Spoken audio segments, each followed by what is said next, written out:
سپرلی بیک خزانوی زپدوالو کی یریگم پدی سیما پدوالو موسمونو گلے شوی پدی سیما پدوالو موسمونو گلے شوی د سوات منګوري په سیمه ابدالي سکول کې د رڼا ادبي ټولنې له اړخه د مشاعرې تابع کړې شوه چې مشري جناب شمس الاقبال کوله د کوربه په حیث عادل ارمان خپل ذمہواری تر سره کړه په دغه غونډه کې د رڼا ادبي ټولنې د نوي کابینې د سوګند پورته کولو دستور هم وشوه مشاعره کې د نوي کول د ځوانانو شاعرانو سره سره د علاقې مشرانو او ستر شاعرانو هم شرکت وکړو او د نوي کول د ځوان شاعرانو د پښتو ادب د پاره د خدماتو ستاینه وکړه زه دا په وثوق سره وایم چې د نوي کول زلمو ډېر په زړه پورې او ښایسته کلامونه وویل یقینا چې زه یې حق حیران کړم زما دعا ده چې د نوي کول دا زلمي دی الله پاک د ادب په میدان کې نور هم بریالي کړي آمین ډېر زیات خوشحاله په دې یم چې زموږ د کشران کول چې دی دا د میډیا په هغه طریقو پوهیږي کوم چې زموږ د مشران په هغو نه پوهیږي نو دوی یوازې دا نه چې خپل اواز خو د دې خپلو مشرانو اواز هم خوندي کوي او خلکو ته یې رسوي نو دا کشران زموږ ضرورت دی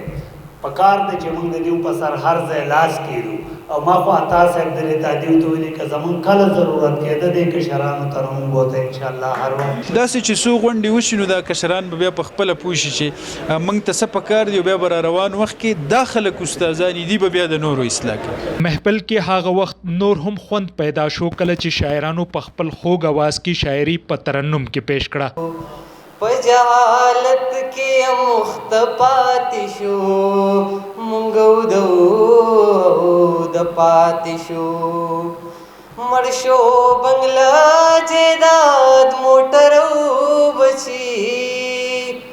مړ شو بنگلا جیداد موټر بچي دا ټول سيزونه له هغه پاتې شو مونږ د پاتې شو دا سیمې په ښکلو دا دلبر درا جلو یدا څنګ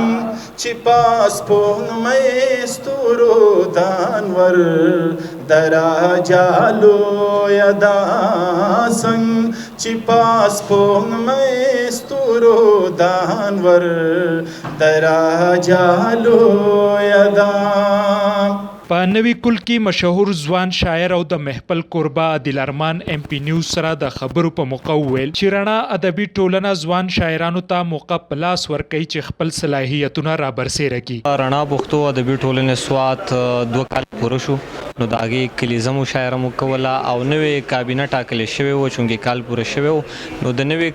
کابینې حلف برداري مو هم کوله د هغې دپاره مونږ مشران راغوښتي او دپاره د دې چې دوی زموږ لارښودنه وکړي زموږ ډاډ او موږ له ډاډ مرسته را سره وکړي او کشران ملګري مو په دې غرض راغوښتي چې د دوی حوصله افزایي وشي زموږ په ټولنه کې هر ملګری ښه په ډاډه باندې خبره کولی شي نو زموږ دغه مقصد دی چې هر ینګ ملګری چې دی هغه د په کولاو زړه باندې خبره وکړي مظفر شاه ایم پی نیوز سوات